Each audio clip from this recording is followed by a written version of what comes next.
Police मुकाबले में डाकू हलाक।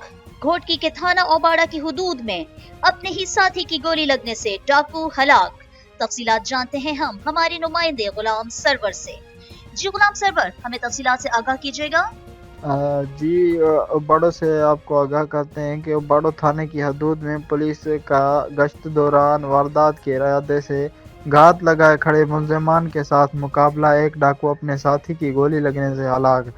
थोड़ी देर पहले SHO थाना उबाड़ो रफीक अहमद सुमरो का बामा स्टाफ दौरान गश्त असूल रोड पुल के करीब वारदात के इरादे से खड़े 4 मुलजिम अफराद डकैतों के साथ मुकाबला पेश आया, जिस के नतीजे में एक मुलजिम डाकू अपने साथी की गोली लगने से हलाक हो गया, जबकि हलाक मुलजिमान के दीगर 3 नामालूम साथी अंधेरे की वजह से फायरिंग करते हुए मौके वारदात से फरार हो गए।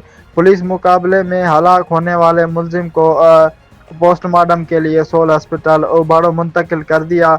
मुलजिमान की अभी तक शनाख्त नहीं हो सकी और उसके डकैत के कब्ज से एक पिस्टल बरामद हुआ है। पुलिस मुकाबले में फरार मुलजिमान की गिरफ्तारी के लिए मुख्तलिफ मकामात पर सख्त नाकाबंदी जारी है। मजीद नफरी तलब कर ली गई है। हलाक मुलजिम डाकू के मुतालिक मजीद मालूमात हासिल की जा रही है। तर्जुमान Ghotki police report, bureau chief Ghulam Sarwar, फेज न्यूज उबाड़ो।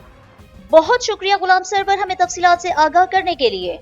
फैज न्यूज, फैज सबके लिए।